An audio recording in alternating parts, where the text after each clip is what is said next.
left Aruba, an island of sunshine, turquoise water, and white sand beaches.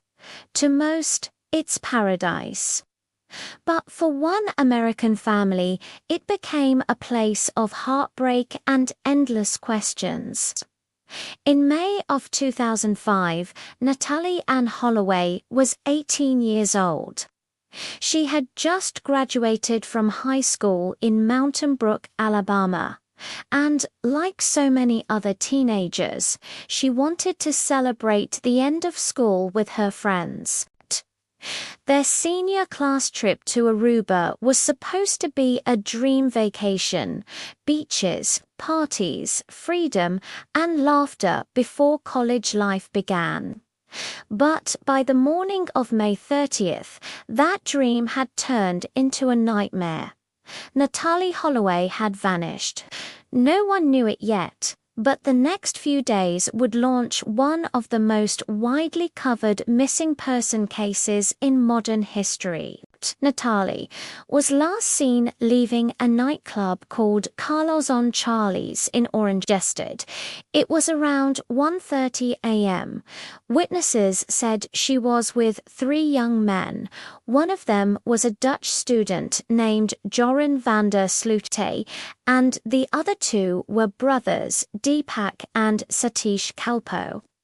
They told police that they had dropped Natalee off at her hotel around 2 a.m., but there was one major problem: security cameras, and hotel staff said Natalee never came back.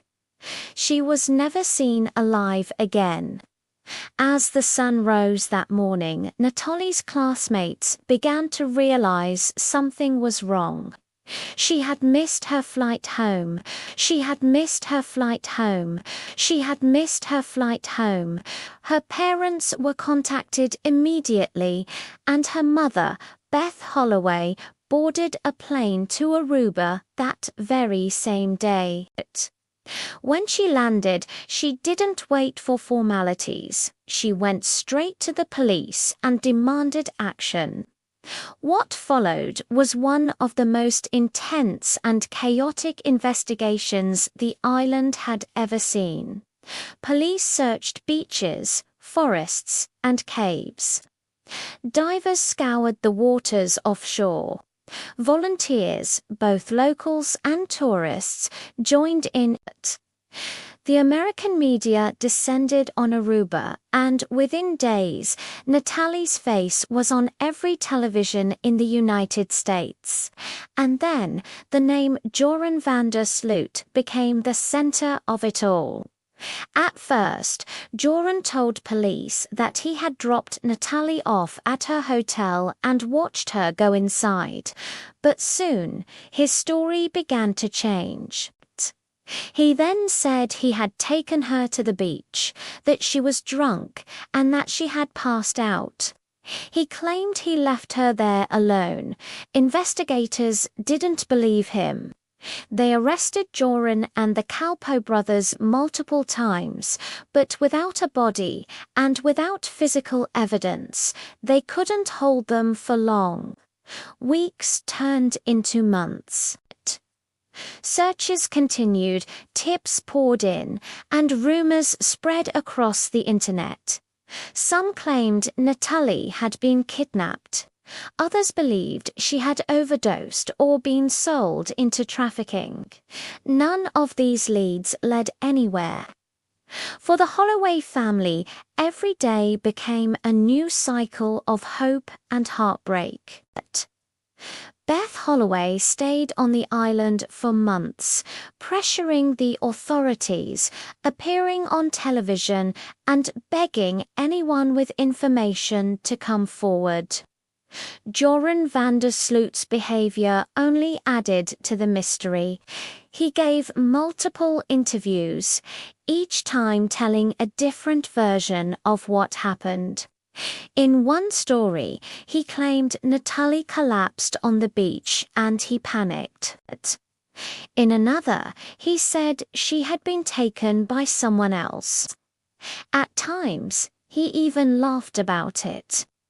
Years went by, and still no trace of Natalee was ever found.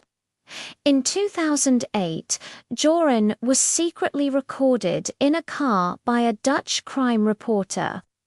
In that footage, Joran claimed that Natalee had died accidentally and that a friend had helped him dispose of her body in the ocean. But later, he retracted the statement, saying he had made it up for attention. The investigation hit a wall. The Aruban authorities officially closed the case, citing lack of evidence. But the Holloway family never gave up. Then, in 2010, something unexpected happened. Joran van der Sloot was in the news again, this time for murder. 5 years to the day after Natalee's disappearance, he killed a young woman named Stephanie Flores in Peru.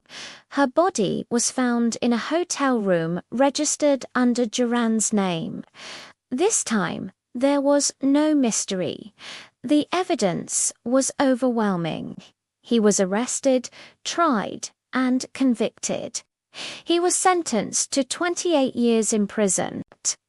For many, that conviction finally felt like a kind of justice, though not the one Natalee's family had sought for so long. In 2023, after years of silence, Joran van der Sloot was extradited to the United States to face charges of extortion and wire fraud. It turned out that years earlier he had contacted Natalee's mother, claiming he knew where the body was and offered to reveal the location in exchange for money. It was yet another cruel twist in a story already filled with manipulation and pain. In court, Joran finally confessed. He admitted that he had killed Natalee Holloway on the beach in Aruba. He claimed they had been intimate. She resisted, and he became violent, beating her to death and hiding her body. After nearly 2 decades of denial, the truth had finally been spoken aloud. Yet, even with the confession, Natalee's body has never been found. The exact location of her remains remains a mystery. For Beth Holloway, there will never be closure, but there is now truth. A truth that cost her years of grief, public attention, and endless searching. Natalee Holloway's disappearance was more than just a crime story.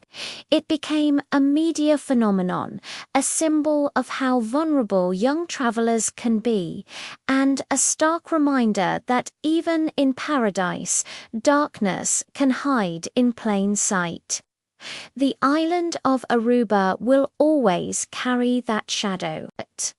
The laughter of that summer night in 2005 has long faded into silence, and somewhere beneath the tropical sun, the unanswered question still lingers.